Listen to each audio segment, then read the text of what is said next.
It's week 12, and our focus this week is on breaking barriers to creativity. I'm going to do two things in this short video. First, talk a bit about barriers to creativity and how to address them. And what I hope that you find in thinking about these barriers is that this course thus far has been all about building tools and processes and strategies and approaches for creativity that you can use to break through these and other creative barriers. Second, I'm also going to provide an overview of our week 12 readings, case, and sparks.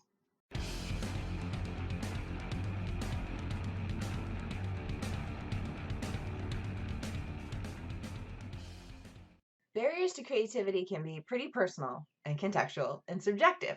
We each may face different types of barriers, and there are tons of readings and materials out there in the world that suggest barriers to creativity. What I'm going to present here are 8 barriers to creativity I've seen, encountered, or faced myself, and ways to break through them. So, barrier 1, not having a process or approach. Week 8 was all about creative approaches and processes, and weeks 9 and 10 were about brainstorming, inventing, and ideating, starting with knowing yourself and what works and doesn't work for you. You can't just force yourself or others to think creatively. It's best to have a set of flexible thinking tools you can apply in different situations to spark creative ideas. Just a couple of the examples we talked about during week 10 included card storming and starbursting. Barrier 2 is struggling with the fear of failure. This is one we've talked about a lot in class. It's hard to be creative, and it's certainly impossible to be an entrepreneur if you're afraid of failure. If you're afraid your idea might not work, or if people might not take you seriously, you'll likely stifle your creative possibilities. If you engage the world fearing that you might fail, you'll likely keep yourself from taking risks that might have big payoffs, or at worst, learning from your mistakes, which isn't that bad a thing at all. Some of you might follow Tyler Oakley on YouTube. He has more than 7 million subscribers. When one of my videos of one of my cats gets 100 hits on YouTube, I feel famous. For context, here's one of them.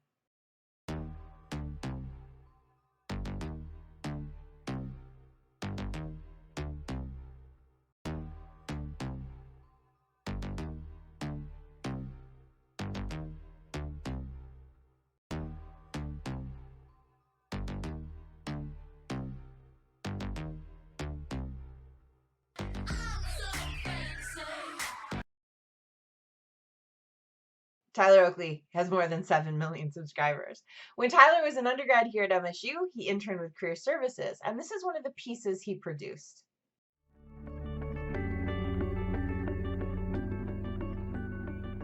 Here's the thing. You're gonna make mistakes. There's no doubt about it. My parents tell me that I was a mistake. But that doesn't stop me. If they were to consider me a bad mistake, that would be their downfall. Instead, by seeing how you've made excellent mistakes in the past, you will be able to see how they didn't trip you up, but instead, they led you to where you are now. When you know that you only have the ability to make excellent mistakes, there is nothing to be afraid of. So get your feet wet. Knowing that you only make excellent mistakes throws away any inhibitions you might have. So don't be afraid of messing up, because any mistake is just a learning opportunity. And who knows, at some point you might stop making excellent mistakes and start achieving excellent success. Barrier 3 is having a bad attitude, or being around people with really bad attitudes. If you remember from week 10, one of Walt Disney's creative approaches involved having a dreamer, a realist, and a spoiler in the room when brainstorming.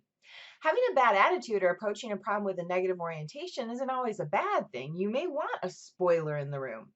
But if you approach every issue or idea as a problem rather than an opportunity, you'll stifle your own creativity. And likewise, if you let people with bad attitudes dictate how you approach an opportunity, your creativity will likely be stifled. Barrier 4, not listening, not researching. I've mentioned learning to learn and the importance of research before in class. You will research your entire life. You're going to have to orient yourself toward listening, learning, and researching.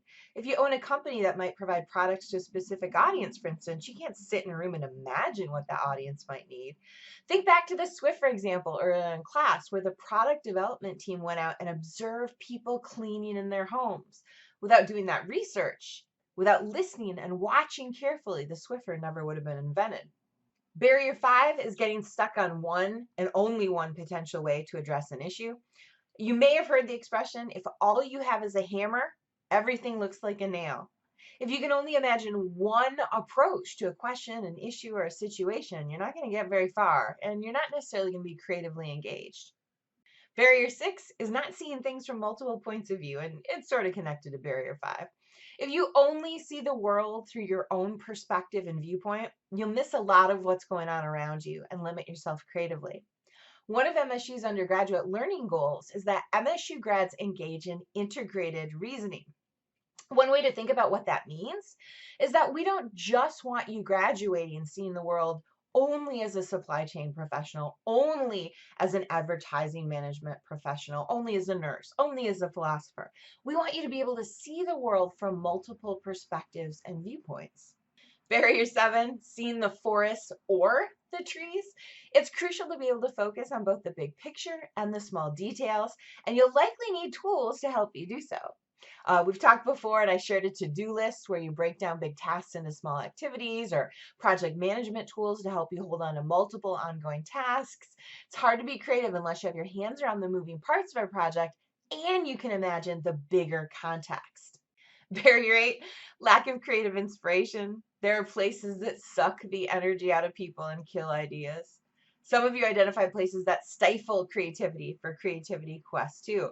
But on the other hand, there are places that are also too stimulating, where there's too much going on to be able to concentrate on a particular issue, question, or opportunity. So figuring out spaces, places, tools, contexts that provide creative inspiration for you are incredibly important. I want to draw from this week's readings to offer some suggestions the authors have about breaking barriers to creativity.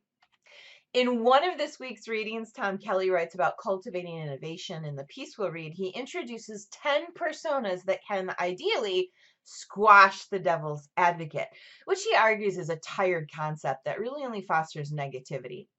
I think each of these 10 personas can be adopted to help break through barriers to creativity. And as you read, think about which of the personas most resonates with you. Hugh McLeod argues in the piece we'll read for this week, ignore everybody. He argues that good ideas alter the power balance in relationships, and this is the primary reason why good ideas are initially shot down. People often crave stability and are often comfortable with the status quo. Ignore them. Two of our creativity sparks for this week come from Poke the Box by Seth Godin. The key argument in the book is that you should create your own path and draw your own map. Stop waiting for someone to give you directions. If you're stuck because you're waiting to be told what to do, and that's your primary barrier to creativity, don't wait for someone else to tell you. And because the white guys we're reading aren't the only people who have good ideas about creative inspiration and breaking barriers to creativity, I want to introduce you to two others. First, Stephanie Rond. Stephanie Rond is a visual artist who primarily works in graffiti. She's an artist and an entrepreneur who owns the S. Gallery in Columbus, Ohio. Her work focuses on productive disruption. Disruption of gender norms, for instance, given that graffiti is typically seen as a male-dominated art form. Her approach to work, which I think we can draw from as a way to breaking barriers to creativity, is to intervene. Interventions are ways to think about changing everyday experience. So think about ways in which you can orient toward intervention. Watch people. See what they might struggle with or complain about. And also Shonda Rhimes, who created Scandal, How to Get Away with Murder, and Grey's Anatomy. She's a TV writer, and her advice for creative barriers is know how to incubate your ideas, have a process, and know when to unleash your ideas into the world. Don't hold on to them too long or too closely, or you'll miss your moment. But be strategic and careful in how, when, where, and why you share your ideas. A quote related to this that I love is when Rhimes argued that dreamers often end up living in the basement of relatives. She says, think, imagine, strategize, and act. One of the revised options for the two creativity exposure activities and write-ups for class this semester is to watch a couple of TED Talks and write about what you saw, experienced, and learned. Tom Kelly, Hugh McLeod, Seth Godin, Stephanie Rond, and Shonda Rhimes all have given excellent TED Talks that you might want to check out.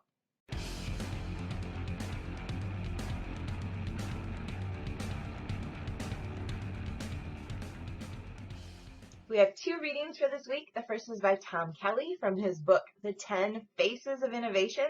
In the book, Kelly draws from IDEO strategies for driving creativity within organizations. We'll read the introduction of the book where Kelly describes 10 types of innovators. The second reading consists of pieces from Hugh McLeod's book, Ignore Everybody. And we have one creativity case. Early in class, we watched a set of Did You Know videos that explored the changing technological context and information landscape in today's world. This week, we're going to watch a video that argues that organizations have to change to thrive in this current information and technological context. This, to me, connects to breaking barriers to creativity. The video demonstrates what happens if you get too stuck in your way and you can't think about creative, innovative approaches and adapt with culture, technology, and the way information spreads in the world. We have two creativity sparks.